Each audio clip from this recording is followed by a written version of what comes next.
Dota 2 has a reputation for being one of the most complicated games in the world, and honestly, it's not wrong.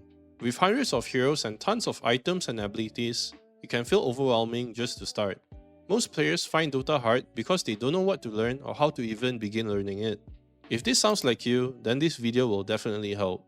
Here's a statement I want you to remember.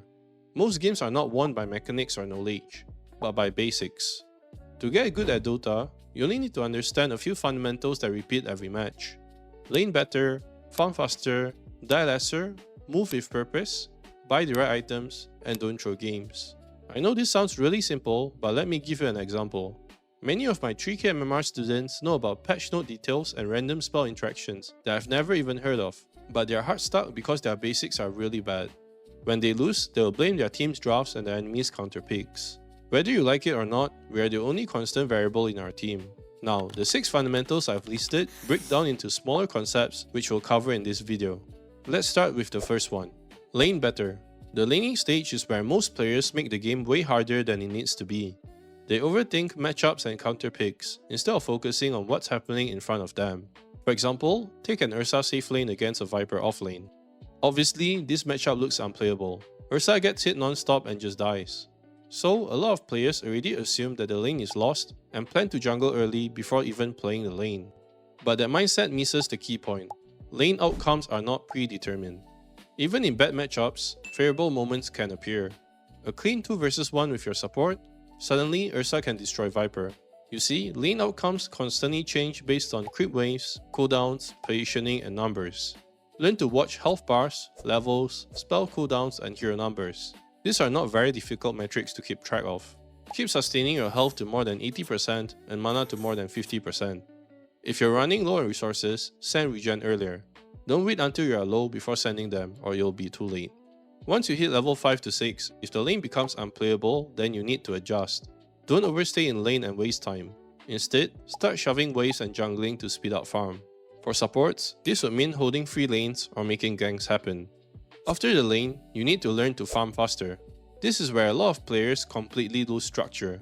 Roughly between minutes 8 to 25, also known as the early game phase, most of the important farming happens. Many players immediately think of jungle camps when they hear farm.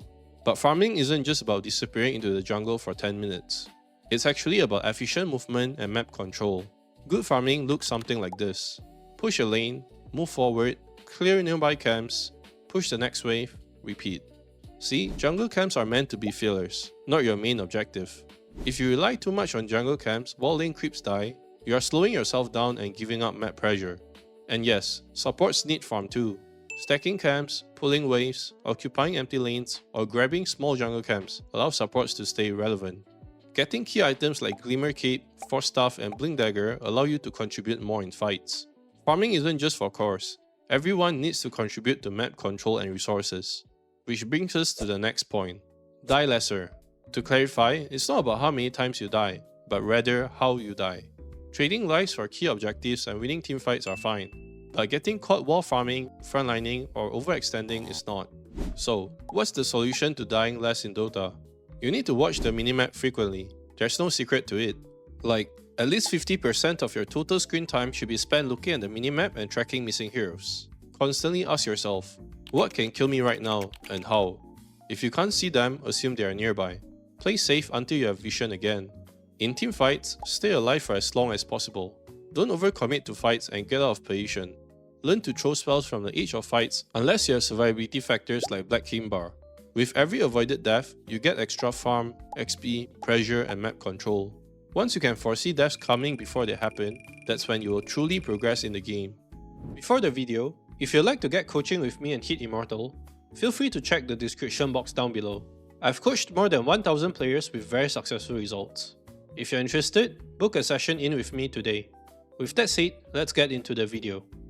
Now, we'll take a look at the macro concept, Move with Purpose. Moving with purpose is about understanding rotations, ganks, and making impactful plays.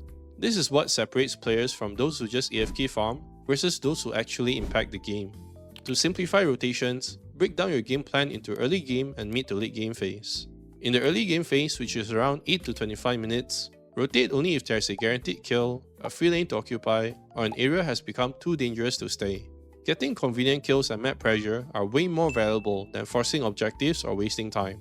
If you play this part correctly, most cores should hit the 10 to 12k net worth by 20 minutes, and supports should have successfully contributed to kills and assists with map pressure. Then, in the mid to late game phase from 25 minutes onwards, watch teammates and group when they are ready to push. Random split pushing and farming alone often leads to deaths and lost fights for your team. To summarize rotations, ask yourself these questions. How likely will this play succeed? What are the risks versus rewards? Are the enemies low health or overextended? What am I giving up to make this play? If you can't answer these rotation questions confidently, then farm safely or hold your position until a clear opportunity arises. You need to think of Dota like chess. Every action causes a reaction, until a reaction becomes an obvious mistake to capitalize on. The fifth concept that you need to learn is to buy the right items, also known as itemization. Good item choices often determine whether you throw games or close them out. This concept is very important for core players. After reviewing thousands of replays, the biggest mistake I see cores make is prioritizing damage over survivability. If you think about it, damage doesn't matter if you die before you can use it.